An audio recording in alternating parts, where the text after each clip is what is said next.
O bloqueio do Estreito de Hormuz fez o preço da commodity disparar. Você está acompanhando isso aqui com a gente por semanas. Os combustíveis e também os derivados, olhando para uma cadeia completa, eles pressionaram a inflação em vários países, como aqui no Brasil, e as perspectivas econômicas elas foram se deteriorando. Para entender o que acontece diante de um momento tão decisivo como os vimos terça, quarta-feira, com o presidente Donald Trump assinando já um acordo para o início dessa outra negociação de mais de 60 dias, como que o mundo vive essa expectativa, já que a economia não para, obviamente, em nenhum instante. Nós vamos conversar agora com o economista Ricardo Mello. Ricardo, uma ótima noite, é um prazer tê-lo aqui conosco. Prazer é todo meu. Ricardo, quando a gente começou a cobrir esse conflito, já há meses podemos dizer isso, nós tínhamos uma fala do presidente americano que duraria 2, 3 semanas e a situação foi se degringolando. O estreito, ele não tinha qualquer informação da sua reabertura. Nós vimos o petróleo passando de $70, batendo 120. Alguns analistas informando que isso se assemelhava à crise de 73, 79 e também 2022. Hoje tínhamos uma expectativa dessa reunião que não aconteceu, mas foi o suficiente para dar um leve susto, para pensar, peraí, não estávamos diante de algo que já estava pelo menos um pouco encaminhado? Eu queria muito ouvir a sua análise para saber a sensibilidade das perspectivas daqui para agora, já analisando o que aconteceu nessa sexta-feira. Olha, o mercado não está precificando como um sinal de que o acordo não vai acontecer. Todo mundo acredita que o acordo deve acontecer sim. De fato, essa demora, inclusive, para esse acordo acontecer, acabou dando um pouco mais de poder para o Irã. O Irã acabou saindo, de uma certa maneira, fortalecido no Oriente Médio, porque aquilo que se acreditou que seria uma guerra passageira, rápida, como o próprio Trump havia dito no início da guerra, não aconteceu. E o Irã acabou fazendo um jogo mais duro para assinar esse acordo. Então, evidentemente, ainda existem brigas políticas aqui, existe uma certa guerra também de narrativas, né?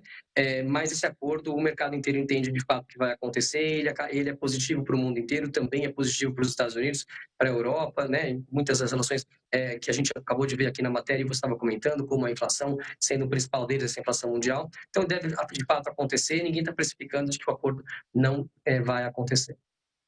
Ricardo, quando a gente olha, inclusive, o FMI trazendo os seus levantamentos, a gente percebe já uma projeção alterada, olhando para a economia no mundo inteiro, de 3,3 para 3,1. Ele fala em outros pontos também, nós já tínhamos antes do conflito uma desaceleração que poderia ser vista, mas não nessa celeridade. Algo que, pelo menos, nós já víamos aqui, conversamos em outros momentos com outros economistas. Quando a gente olha essa retomada, aguardando uma liberação do Estreito de Hormuz, a retomada dessa produção de petróleo em toda essa região, o efeito cascata que isso vai causando, essa recuperação, esse start, é uma ideia que nós podemos guardar para 2026 ou vai ser possível verificar algo que seja muito significativo a partir só do primeiro semestre de 2027?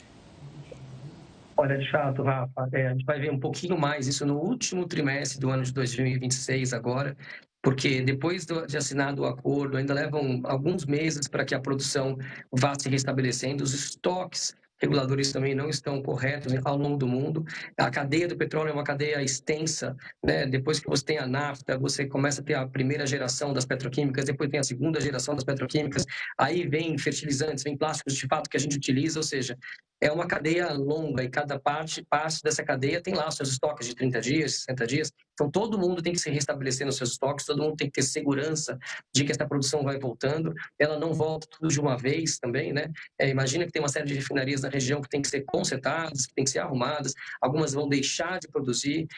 Goldman Sachs e alguns grandes bancos aí de investimento americanos entendem que o volume de petróleo que vai passar pelo Estreito de Hormuz, que a gente nem imaginava que podia ser fechado, e foi fechado de maneira tão singela, tão simples aqui por um país, a gente imagina que o volume de petróleo que vai passar por ali deve ser menor. Então, existe um abalo para a economia mundial, não só para agora, mas para sempre. Seguros de cargas devem subir, esse medo de que alguma coisa possa acontecer também, a vulnerabilidade dos próprios países do Golfo também, né? Isso fica evidente, todos os países do Golfo crescem muito rápido, são muito ricos, né? Como o Catar, como Emirados Árabes, já não é a mesma coisa também. Então, existem reflexos maiores os reflexos da inflação, evidentemente, para alguns produtos que a cadeia é mais curta, a gente sente mais rapidamente, mas provavelmente o reflexo grande que a gente vai sentir é no ano de 2027, de fato, né?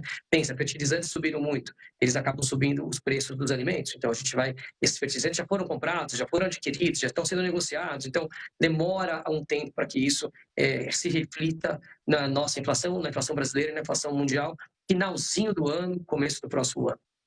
Ricardo, quero aproveitar que você citou a Goldman Sachs. Nós analisávamos o relatório que foi divulgado pelo Banco de Investimento, onde eles trazem essa previsão que você citou na sua resposta, uma possibilidade, então, dessa abertura do estreito a partir do final de julho e essa produção chegando, ganhando um pouco mais de musculatura nessa região a partir de setembro, outubro. Mas eles citam algo também que é muito interessante, que essa produção poderia chegar a 70%. E isso ser os novos, digamos, 100% antes dessa guerra. Eles citam um ponto que, olhando para essa cadeia onde tudo vai se encarecendo, que agora muitas dessas empresas podem aumentar também o valor de seguro dessas embarcações, olhando e avaliando o risco que elas ainda correm por esse fantasma da travessia no estreito.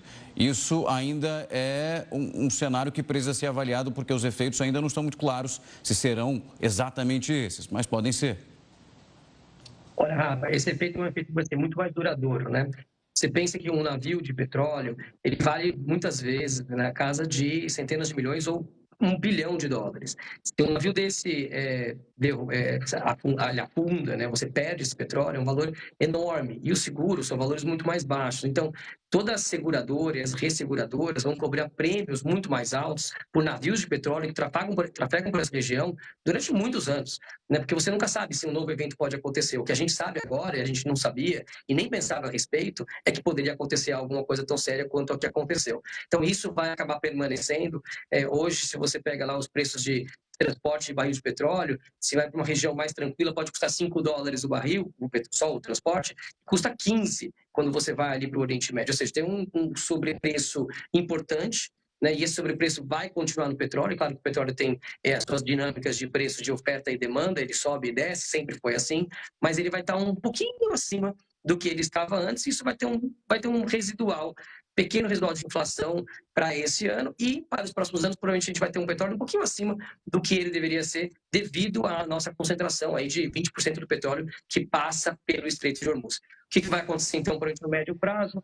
Outras regiões produtoras de petróleo, e aí aqui o Brasil incluído, devem aumentar a sua relevância. O mundo vai procurar ser menos dependente do petróleo do Oriente Médio. Fica um trauma nas economias, na economia mundial e na economia de todos os países, e isso vai acabar beneficiando certamente o nosso país, porque a gente tem aumentos importantes e consideráveis na produção de petróleo no pré-sal, então vai acabar sendo positivo para o Brasil no médio prazo, mas no curto prazo, como a gente sabe, teve um efeito difícil, esse efeito de inflação, que acabou sendo, de uma certa maneira, neutralizado com a diminuição do dólar, né? O dólar caiu bastante no Brasil nesses últimos meses, e então isso acabou neutralizando os grandes efeitos da inflação, e a própria Petrobras também acabou não aumentando tanto a gasolina quanto deveria ter aumentado e quanto se aumentou no resto do mundo. Então o Brasil sofreu não tanto, sofreu menos do que muitos outros países por causa desse subsídio, esse auxílio do governo, até nesse ano eleitoral, mas a gente entende que vai ficar um residual aqui de um pequeno aumento no petróleo por causa desse custo maior